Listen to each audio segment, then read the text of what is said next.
এই টাকার অভাব কি যে আপনাকে বলবো।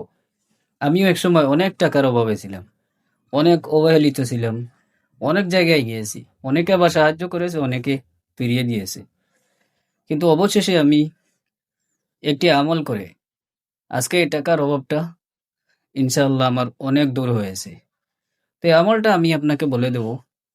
বিশ্বাস করুন, বিশ্বনবীর শেখানো কোনো আমল গ্রহণযোগ্য যে হবে না, এটা যদি আপনি ভাবেন, তাহলে আমি বলবো আপনার ইমানে কমজোরি আছে। সম্মানিত দর্শক, আজকে আমি সেই আমলের কথা আপনাকে বলবো, যে আমল এখন আমি করে যাচ্ছি, আর এই আমলের বরকতে আল্লাহ রাব্বুল আলামিন ধীরে ধীরে আমার টাকার অভাবগুলো সমাধান করছেন। তো আপনারা অবশ্যই জানেন, ভিডিওতে সময় নেই না। আজকের ভিডিওটা আমি সংক্ষেপে আপনাদেরকে বলে দেব। দেখুন, একজন বয়স্ক সাহাবী নবী করিম সাল্লাল্লাহু আলাইহি সাল্লামের কাছে এসে একটি আমল জিজ্ঞাসা করলেন, যে নিজের জন্য একটি আমল চাইলেন। তখন নবীজি বললেন যে তুমি বেশি বেশি পড়বা সুবহানাল্লাহ, আলহামদুলিল্লাহ, লা ইলাহা ইল্লাল্লাহ, আল্লাহু আকবার। তিনি এই আমল শুনে কিছু জায়গা চলে গেলেন। হঠাৎ করে আবার তিনি ফিরে নবীজির কাছে আসলেন। নবী করিম সাল্লাল্লাহু আলাইহি সাল্লাম ওই সাহাবীকে দেখে হাসি মারলেন, কারণ তিনি বুঝতে পেরেছেন ওই সাহাবী ওনার কাছে কেন এসেছেন।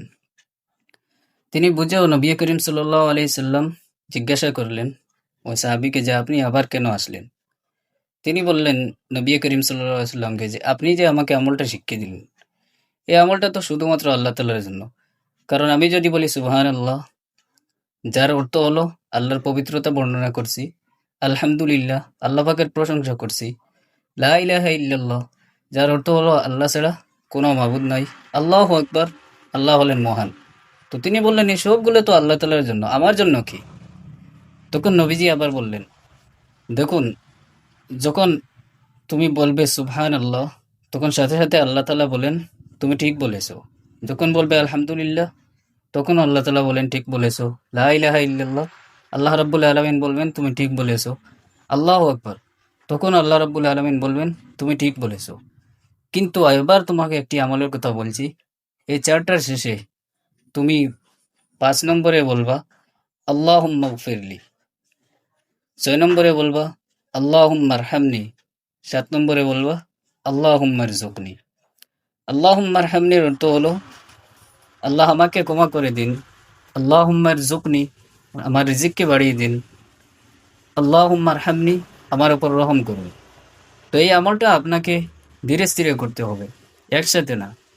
যখন আপনি বলবেন সুবহানাল্লাহ, কিছু সময় থেমে বলবেন আলহামদুলিল্লাহ, এইভাবে করতে হবে।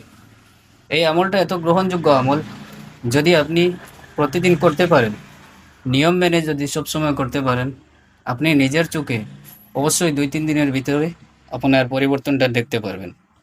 তো এই ভিডিওটা আরও মানুষের কাছে শেয়ার করুন, যাতে করে বেশি বেশি মানুষ জানতে পারে এবং এই আমলটি করতে পারে।